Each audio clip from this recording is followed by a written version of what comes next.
Oi, pessoal. Aqui Maurício Longo e Alexandre Strack, no Mundo Exponencial. Hoje a gente vai conversar um pouco sobre um assunto diferente, como uma coisa que você muitas vezes pouco observa, pouco pensa, que a tecnologia espacial está ligada ao que acontece na sua vida.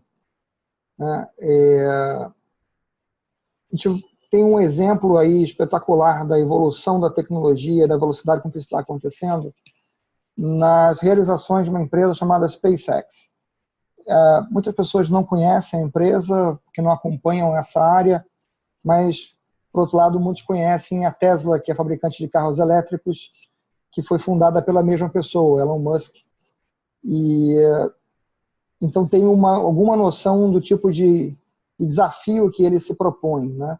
E a SpaceX ela tem um desafio proposto, que é levar pessoas para Marte. Esse é o propósito dela desde a sua criação, e parece que num período muito curto de tempo ela deu um passo enorme para isso. A empresa tem agora mais ou menos 14 anos de idade, e nesse tempo ela passou a ser uma sala vazia a recordista mundial de lançamento de foguetes, ultrapassando em 2017 a Rússia, que até então era a entidade com o maior número de lançamentos anuais.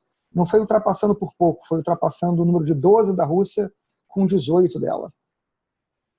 Alexandre, recentemente eu mostrei para você algumas das animações que a empresa publicou a respeito dos planos futuros dela, né? São bem impressionantes. Sem dúvida. Você me mostrou os dois vídeos, né? O vídeo digamos, de demonstração de como será, ou possivelmente será daquele jeito, a viagem para popular Marte, e meros 12 meses depois, que eu acho que é o vídeo que é mais impactante para mim, pelo menos, e provavelmente para quem está assistindo a gente. Os caras falaram o seguinte: eu sei que vocês não estão se ligando muito, provavelmente, em que essa tecnologia se leva a gente para Marte, ela serve para outras coisas que você não está se ligando, e aí eles demonstram como fazer a viagem, por exemplo, do local de lançamento. Eles lançam da Flórida, normalmente. Né? Lá era Nova York. Oi? Lá, naquele vídeo era Nova York. Nova York é Xangai. Ou seja, eles fazem uma viagenzinha de Nova York a Xangai em 27 minutos, se eu não me engano. 29, eu acho. Bom, 27 ou 29 de Nova York a Xangai, vamos dizer que não faz a diferença, é pífia, né? Ou seja, eu já fui daqui para Xangai são 22 horas de voo. Com escala em Dubai. Com escala em Dubai. 14 horas daqui para Dubai e 8 horas de Dubai para Xangai. Então, 8 horas, 22 horas de voo, mas, ou seja, no fim das contas, você levou nessa brincadeira, sei lá, umas 26 a 30 horas entre espera nos aeroportos e toda essa confusão. Ou seja, vamos lá, vamos supor que tenha toda essa complicação até você entrar no foguete e depois que você sai dele. O fato é que dá para você sair de Nova York às 5 da tarde e pegar um jantar. Só não vai ser um jantar, né? Porque vai ser um café da manhã em Xangai, dado que você vai andar... vai mudar de lado do planeta, praticamente. Vai andar 16 fusos, não sei quantos são exatamente, mas são muitos. 12, 14, uns 14 pelo menos. E, de fato, ou seja, o que é impressionante é algo que está acontecendo debaixo do nosso nariz, né? Ou seja, a quantidade de lançamentos. Acho que as pessoas estão um pouco mais atentas ao fato dos propulsores voltarem, né? Porque isso foi, digamos assim, a grande primeira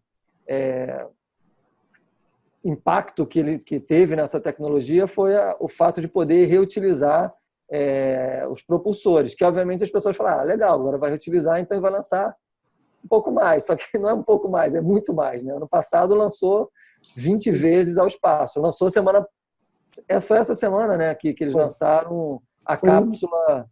a cápsula Crew Dragon. Para simular o envio dos astronautas, né? Ou seja, tem um boneco astronauta cheio de sensores que mede todo tipo de impacto que tem no indivíduo, né? Ou seja, se fosse um indivíduo real, né? Inclusive, a imagem do lado de dentro mostra que tem 3 espaços. Não sei se eu estou equivocado. Não, são Só 3 tinha ou um 4. espaço de boneco. Acho que a câmera pega 3, mas são 4. Mas só tinha um boneco, né? Só tinha um boneco, é. Só tinha um boneco. Só tinha um boneco, os outros lugares eles estão ali com...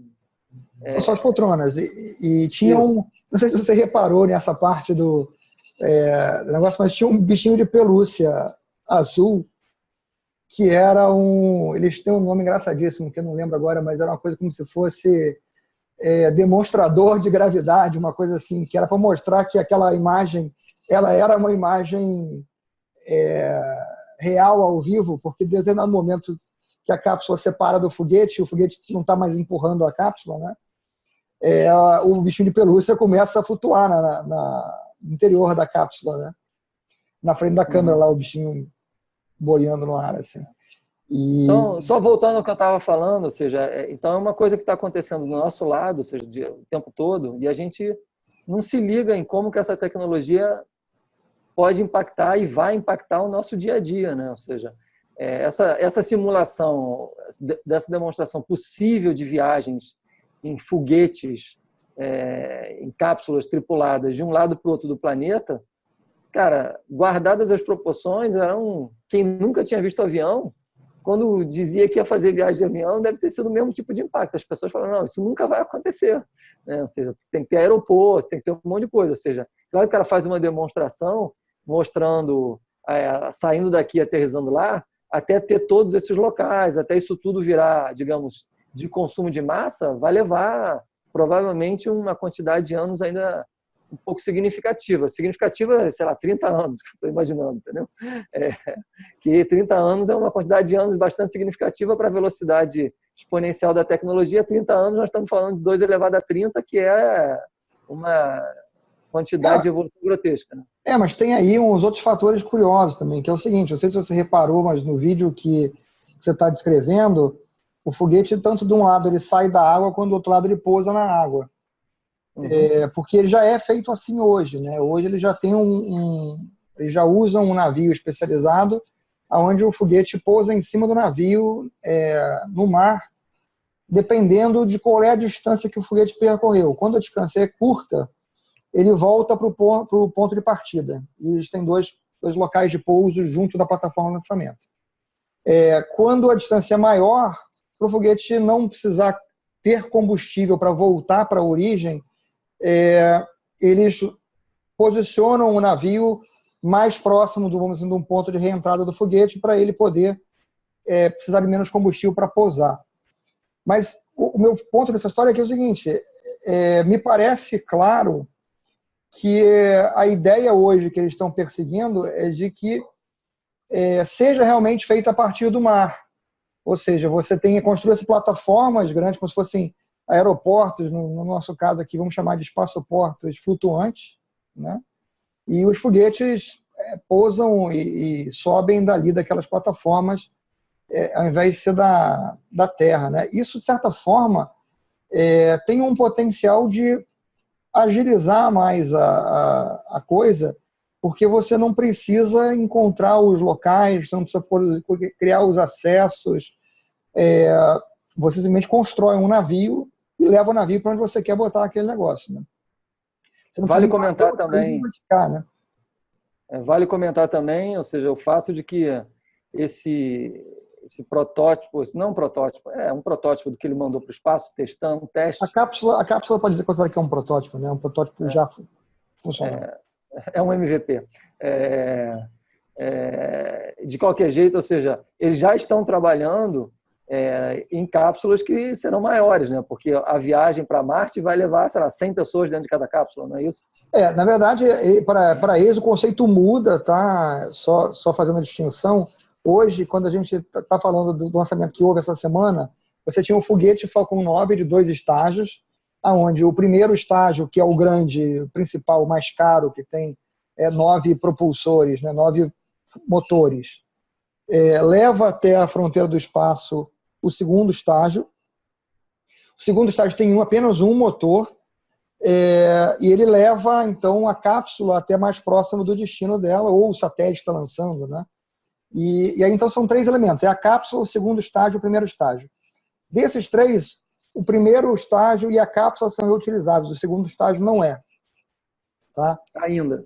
Não, não é, e não vai ser, porque o próximo modelo, que é o que eles chamam de BFR, ou agora eles deram o nome de Starship, ele combina o segundo estágio com a cápsula, e aí sim vira não mais um estágio e a cápsula, mas porque eles chamam de uma nave, realmente, uma nave espacial, aonde ele tem um número maior de propulsores, acho que são 5 ou 7, só são 7 propulsores, 3 grandes e 4 pequenos, se não me engano, para manobra.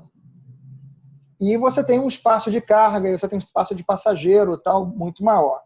Então, a ideia é que, configurado para levar passageiros, leve em torno de 100 pessoas, com folga, tá? 100 pessoas, literalmente sem aperto, pela descrição do Elon Musk, que a viagem até Marte deve levar em torno de 3 meses, então não é 100 pessoas sentadinhas na cadeirinha um do lado do outro, é 100 pessoas, se não me engano, dividindo cabinezinhas de 2 pessoas. Então é uma coisa de um tamanho, vamos dizer assim, que nunca se falou antes de levar para o espaço. E por outro lado, este mesmo veículo configurado provavelmente com as cadeirinhas um do lado do outro, deve poder levar umas 200 pessoas, 300 pessoas numa viagem dessa que ele descreve no segundo vídeo, né? Saindo lá de Xangai, de Nova York, pousando em Xangai em 20 e poucos minutos. Isso é um detalhe, assim, isso é um detalhe da tecnologia, mas tem outros, né? A SpaceX, outros mais impactantes na nossa vida do dia a dia, né? A SpaceX pediu aprovação para e obteve aprovação da FAA nos Estados Unidos e esqueci o outro, da outra comissão lá, para fazer o lançamento de mais de 4.000 satélites de comunicação próprios. Mais 4.000 satélites de comunicação próprios dela. Vale destacar o fato de que existem menos de 2.000 satélites em órbita funcionais hoje. Então, ela está propondo-se a lançar mais do dobro do número de satélites que existe hoje, atendendo o mundo inteiro para tudo que é feito no mundo. Comunicação, rádio, televisão, internet, GPS, monitoramento de solo, navegação, tudo. Só para comunicação, para estender a cobertura global de acesso à internet via satélite no mundo. Tá? Esse é um projeto que está em andamento na SpaceX também. Eles montaram uma divisão de projeto de satélite para fazer isso. E obviamente, é uma questão assim, hoje eles já estão fazendo lançamento de outras constelações de satélites, né? Eles acabaram de fazer, acho que, 8 lançamentos para Iridium Next, para lançar 110 satélites, se não me engano, também de uma malha de comunicação global, de um estilo diferente, um tipo diferente do que eles pretendem lançar.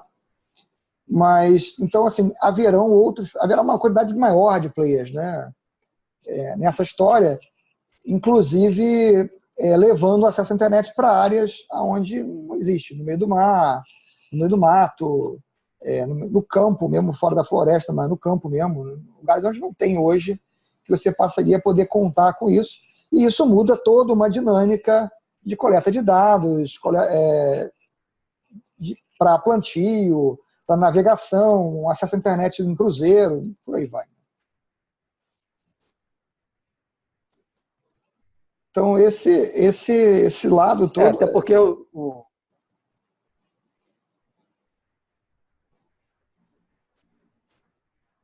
os locais que você cita que não tem internet são muito bondosos, né? O interior do Rio de Janeiro já não tem uma boa internet, né? Então, o interior das grandes cidades, em muitos locais, já não tem internet que preste. Então, isso já vai ser uma grande ajuda para resolver um super problema. Mas isso também tem um outro problema que você já deve ter ouvido falar e que há uma grande discussão, que é o fato do lixo espacial, né? Ou seja, a quantidade de satélites que estão ficando inúteis e que os caras não sabem o que fazer, como é que vão resolver o problema, né? Tem que resolver o problema de tirá-los de lá, né? Digamos assim. Por estranho que pareça, recentemente a SpaceX também andou conduzindo experiências de coleta de lixo em órbita. Que é um problema importante esse, né? Bem É um importante. problema importante. E as pessoas que botaram o lixo em órbita, que são os diversos países pelo mundo, não estão trabalhando nele. Então, sobrou para a iniciativa privada, que está querendo lançar mais satélites. 4.000? 4.000, se preocupar com o problema, né? Até porque ele vai colocar uma quantidade grotesca de satélite em órbita. Aliás, dizem que essa é a grande próxima tecnologia, né? Ou seja, vem falando de inteligência artificial, tal. Qual é o próximo grande boom? Satélites, né? Ou seja, você já tem hoje nos Estados Unidos, em alguns outros lugares, startups focadas especificamente em satélites. Inclusive, eu tive contato no ano passado com uma brasileira, inclusive, uma startup brasileira, quer dizer, o fundador é brasileiro, ela está sendo feita hoje nos Estados Unidos por falta de apoio no Brasil para esse tipo de coisa, apoio de investidor mesmo, né? Isso é uma coisa super importante, né? Que passa desapercebido para pessoas normais, mas o Brasil, se eu não me engano, até hoje ele é dependente de satélite americano para as questões meteorológicas. Aliás, é um satélite ultrapassado e tal, que os Estados Unidos já gostaria de nem estar mais mantendo aquela tecnologia, mas o Brasil paga, né? Aluga aquilo. Pelo menos era a última informação que eu tive, eu não sei se já houve uma mudança nesse cenário, e isso é um problema muito sério, porque, na verdade, os Estados Unidos hoje ele já lançou os satélites de última geração que medem características meteorológicas com nível de precisão grotescamente superior ao satélite que nós alugamos emprestado, mas que para nós é a única coisa que a gente tem, digamos assim, que nos mantém com informações meteorológicas básicas que têm uma importância gigantesca para que a economia funcione, né? Ou seja, saber das condições meteorológicas não é um detalhe, é algo importantíssimo que tem um impacto gigantesco em agricultura, aviação e, vida urbana e tudo mais, né?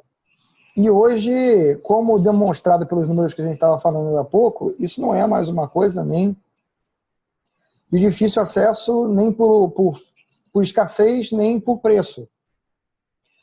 Assim, eu não tenho o número atual, o mais recente, mas há uns 2 anos atrás,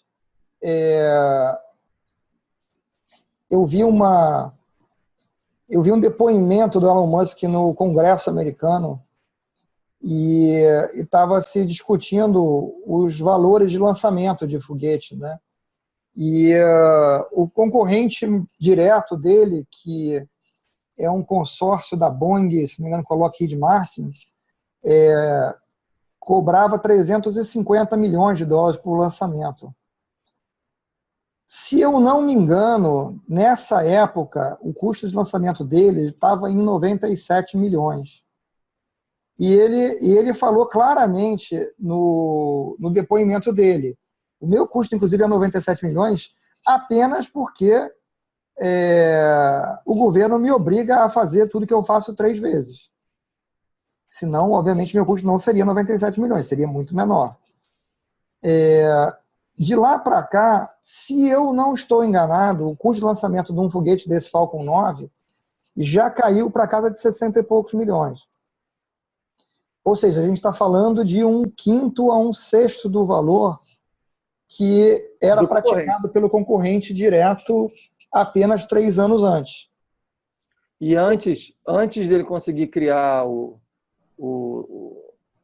propulsor que se reaproveitava, era muito mais caro, né? Porque você perdia ele, caía no oceano, você perdia. Não, isso aí ainda era com propulsor descartável, tá? Hoje eles estão fatorando, vamos dizer assim, uma espécie de redução, acho que de 20% a 25% do preço do lançamento quando o foguete é reutilizado. Acho que principalmente porque muitos dos primeiros foguetes que foram reutilizados, eles tiveram que ter várias peças substituídas, mas como a gente fala tanto da importância de você fazer testes, né, eles foram trocando materiais de determinadas peças do foguete para evitar a necessidade de substituição daquela peça após o voo. Então, as aletas, por exemplo, que se abrem e fazem o direcionamento, né, aerodinâmico do foguete na volta para ele pousar no lugar certo, elas eram feitas de alumínio. E devido ao calor do atrito na reentrada, elas aqueciam muito, elas acabavam tendo que ser trocadas depois do voo. Então, eles trocaram por aletas de titânio, que são mais difíceis de fazer, são mais caras, mas você não joga fora. Então, esse processo aconteceu aí, houve várias iterações do foguete Falcon 9. Hoje o que está voando é o que eles chamam de Falcon 9 Block 5, que seria, vamos dizer assim, a quinta versão do foguete. E teoricamente a última versão é a versão que está sendo usada agora também para fazer o Falcon Heavy, que são 3 foguetes desse Falcon 9 juntinhos para levar uma quantidade de carga maior para o espaço. O estágio central ele parece um Falcon 9, mas ele, segundo o próprio Elon Musk, teve uma reengenharia muito grande para poder ele suportar o estresse das forças dos 3 foguetes estarem agindo sobre aquele estágio central, né? Mas eles voam iguais e voltam iguais, pousam teoricamente simultaneamente. No primeiro teste, eles conseguiram pousar 2 dos 3 foguetes, o terceiro teve uma falha teve uma falha num dos propulsores, se não me engano, e acabou caindo do lado do barco que faz o navio. Não foi esse lançamento que, inclusive, ele, não sei se foi nesse ou foi em algum anterior, eu li algo a respeito, onde o Elon Musk dizia que ele esperava que os foguetes explodissem. E, obviamente, a equipe dizia, não, nós trabalhamos muito para que isso não acontecesse. Você falou, não, mas isso é um protótipo. Isso foi feito para dar errado. Se der errado agora, é muito importante a gente aprender com o erro. Agora, se der tudo certo, a gente vai ter a sensação de que a gente tem um conhecimento já muito elaborado, né? Ou seja, prepare-se para que exploda tudo, né? E a coisa funcionou, né? Foi isso mesmo. Ele falou, ele convidou as pessoas para irem assistir o lançamento, porque ele falou assim, de uma forma ou de outra vai ser excitante. Exatamente. Mas isso funciona ou porque explode. Isso demonstra, né, cara, a visão que esse cara tem com a questão da experimentação e do aprendizagem e da evolução. Não é à toa que todas as empresas do cara são, de certa forma, ou não, de todas as formas, revolucionárias naquele campo que ele entrou, né? O cara começou com a questão das baterias, aí ele foi para o carro elétrico, que eu acho que as baterias são antes do carro elétrico, se eu não me engano. Aí ele foi para o carro elétrico, ou na mesma época, pelo menos foi quando a gente ouve mais falar. Aí tem a questão da SpaceX, aí tem o Hyperloop, com a viagem dentro daqueles... túneis de baixa pressão. Daqueles túneis de baixa pressão e tal, que também já teve testes bem evoluídos, né? Ou seja, o cara ele realmente tem essa concepção do avanço da tecnologia e de como trabalhar fazendo experimentos, inovando e aprendendo muito rapidamente e fazendo com que a evolução aconteça em ciclos cada vez menores, né? Como você falou, a empresa não existia 14 anos atrás. Isso. E ela passou na frente de todos os países. 14 anos e o cara lidera, hoje é o líder da viagem espacial. E você deixou de fora 2 iniciativas, que são a SolarCity, que é de painéis solares, mais recentemente telhados solares, onde o telhado... eu vi essa daí, né?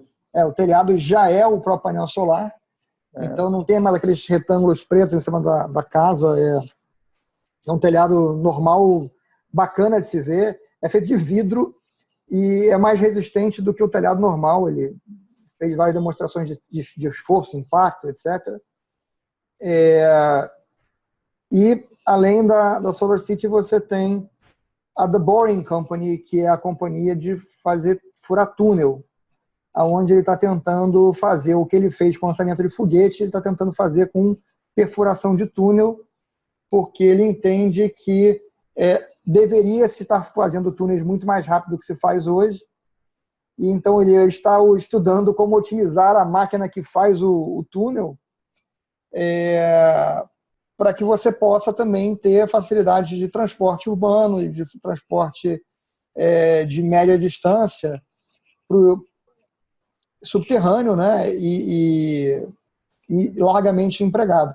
Agora, você sabe o que é o mais interessante? É que as pessoas não costumam ligar os pontos, mas todas essas coisas, todas as tecnologias que estão envolvidas em todas essas empresas, elas se encontram no propósito da SpaceX, que é colonizar Marte. É o propósito, vamos dizer assim, que ele colocou, mas se você parar para pensar, os painéis solares, você viu no desenho, a cápsula espacial usa painéis solares para... O cara reabastece a cápsula no caminho para Marte, né? Isso realmente... para se manter funcionando no espaço, né, sem queima de combustível. A Dragon, que estava em órbita, já faz isso hoje, né? Que voltou hoje, né? E você viu o pouso que eu te mostrei. A nave nova, então, expande painéis solares durante a viagem para se carregar.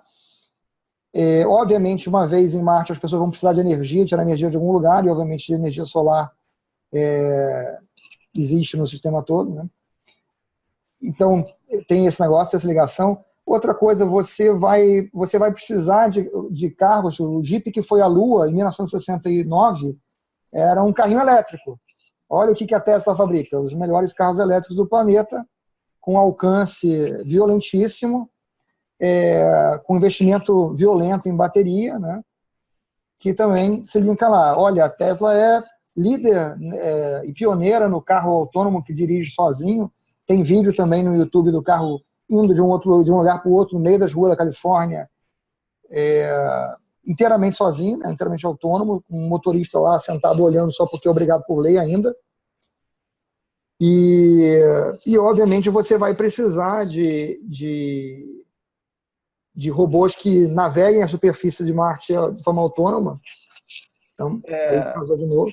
Uma coisa interessante que você pode falar para quem nos assiste, que ou seja, as pessoas devem estar falando, cara, onde que esse cara vê todas essas coisas? É transmitido ao vivo pelo YouTube, tanto os lançamentos quanto os retornos. Então, o Maurício é um cara que assiste os lançamentos e os retornos. Então, ele tem esse conhecimento, como vocês podem ver, porque além dele gostar do assunto, ele realmente acompanha. Então, ele sabe velocidade, ele sabe quando muda o estágio, ele sabe quanto tempo demora, ele sabe altitude, ele sabe um monte de coisa que ele não falou aqui, que começa a ficar muito, digamos, técnico, e as pessoas vão ficar assustadas, falando, cara, quem é esse doido? Entendeu? Mas nesse nível ou seja, essas coisas estão abertas e são absolutamente públicas, ou seja, o que antes você precisava, sei lá, que algum canal de TV fizesse a transmissão, como nós vimos no início da década de 80, os lançamentos, Columbia e tudo mais, que era digamos, uma transmissão super importante. Agora, essas transmissões elas são consideradas tão corriqueiras que elas estão no YouTube, você pode vê-las ao vivo e muitas pessoas, obviamente, acompanham, não é só o Maurício.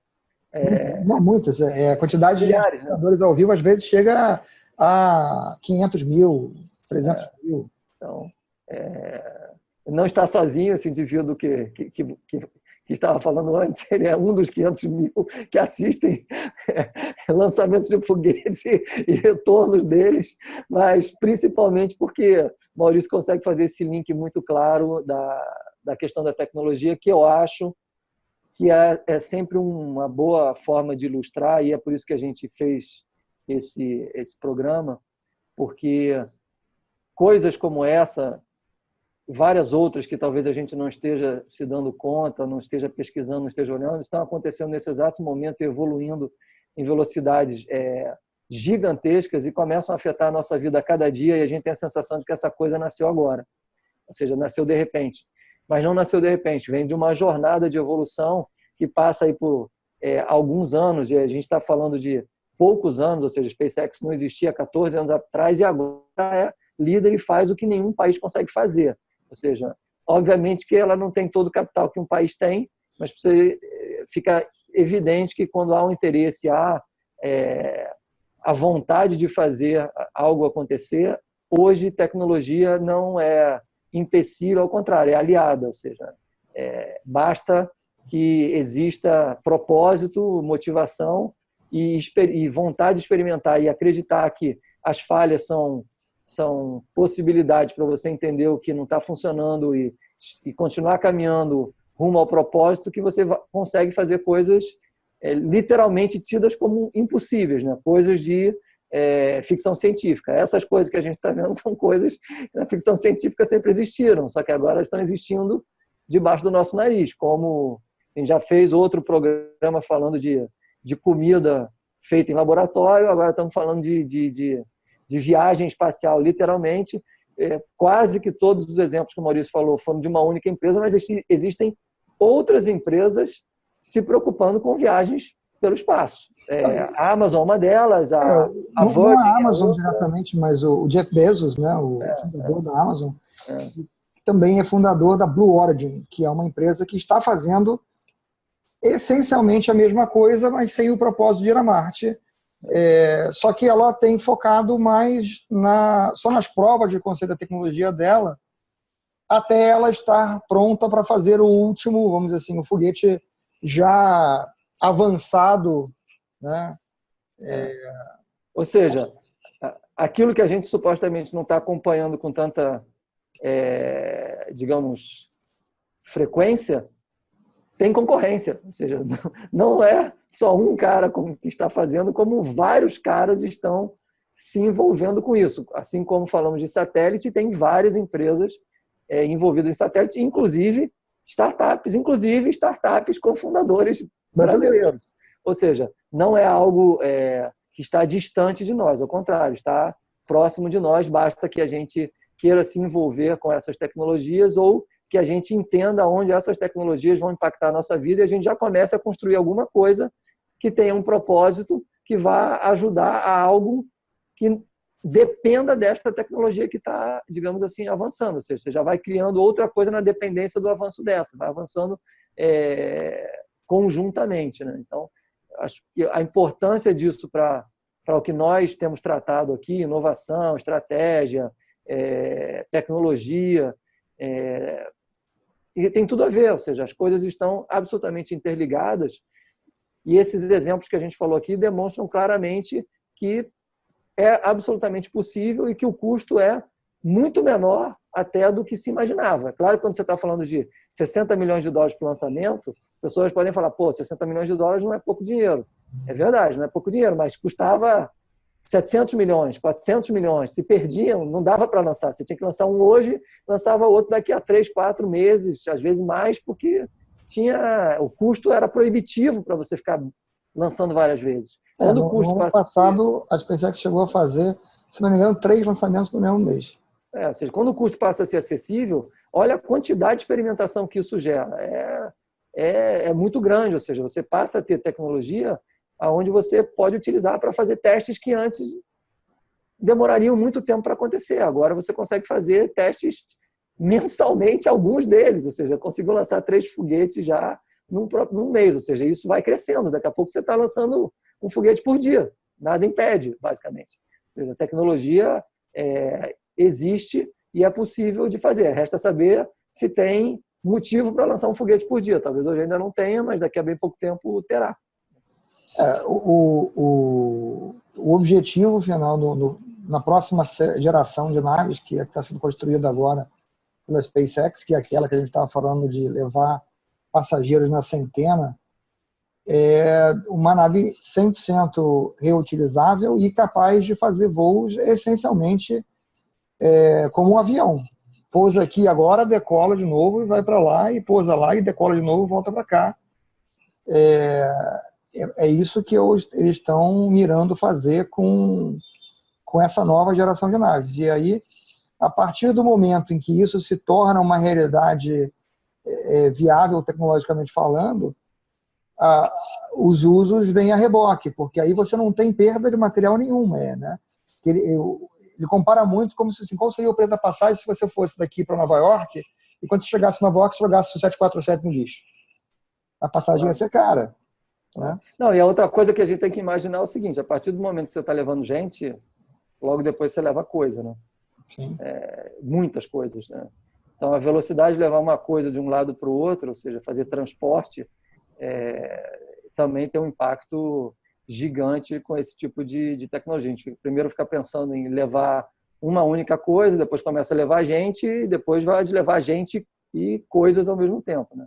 É claro que estamos falando de evolução de tecnologia, impressora 3D, tal. Então, não é para qualquer coisa ser levada de um lado para o outro, porque muitas coisas poderão ser impressas diretamente de um lado para o outro, sem precisar serem transportadas, né?